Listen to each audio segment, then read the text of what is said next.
المثال الرابع من حقك تغلط. Se tromper, ce n'est pas un échec, c'est un pas vers la réussite. Comprends tes erreurs, apprends de tes erreurs, puis combinaison de nouvelles.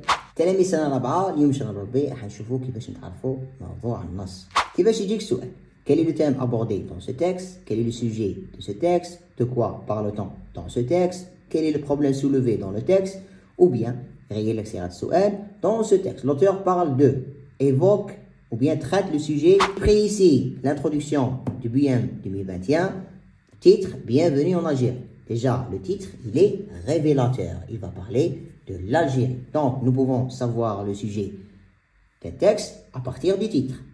Je vous lis, que l'on soit amateur de patrimoine culturel et historique, d'immensité désertique, de farniente sur une plage, de grandes terres aux montagnes ou de villes aux rues tortueuses. L'Algérie est bel et bien l'un des plus beaux pays de la Méditerranée et du Maghreb. Les destinations offrant généreusement une telle diversité sont rares. À travers son texte, l'auteur ici, il incite les visiteurs à découvrir l'Algérie. Deuxième passage, BM 2024.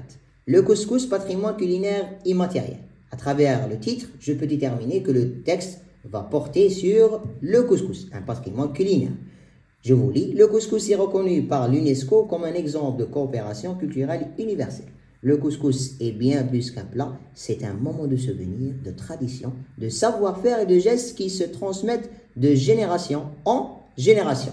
Le thème de ce texte est le couscous, un patrimoine culinaire. Troisième passage, l'organisateur du congrès de la Somme. Abban Ramdan, né en 1920, décédé en 1957, paix à son âme, surnommé l'architecte de la Révolution, est un militant politique et révolutionnaire ayant joué un rôle déterminant et capital dans l'organisation et la structuration de la lutte durant la guerre de libération nationale. J'affirme que ce valeureux combattant est un exemple de courage et de bravoure. Quel est le thème de ce passage? Nous avons ici l'organisateur du congrès du Sommam, Abban Ramdan. Ici, l'auteur, il va rendre hommage ou bien glorifier Abban Ramdan pour les générations futures. Quatrième passage, à la découverte d'un joyau algérien. La Kabylie est l'une des régions d'Algérie qui brille par la splendeur de ses paysages et la beauté de ses sites.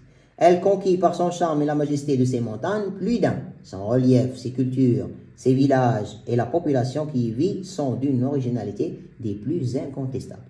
Nous avons ici le thème de ce texte est la Kabylie, la région de la Kabylie. Cinquième passage. Le palais El-Mechouar à Tlemcen témoigne d'un cachet architectural unique, notamment sur le plan esthétique, caractérisé principalement pour le zélige, qui est, selon moi, une architecture islamique arabe et un bien de civilisation algérienne considéré comme un patrimoine national très important, que l'on doit préserver pour plusieurs raisons. À travers ma lecture, j'ai pu constater que le texte va porter sur le palais d'El-Mechouar, un patrimoine architectural typiquement algérien. À vous de jouer maintenant, je vous lis le dernier passage, mettez-moi dans les commentaires quel est son thème. Laila Fatma Soumer, née en 1830 et décédée en 1863, paix à son âme, de son vrai nom, Fatma Sid Ahmed, née à Ourja, dans le massif du Djodjor, en Kabylie, au sein d'une famille très respectée et réputée. Cette résistante hors du commun se joint immédiatement à la révolte populaire que Cheikh Boubarla a initiée contre l'occupant.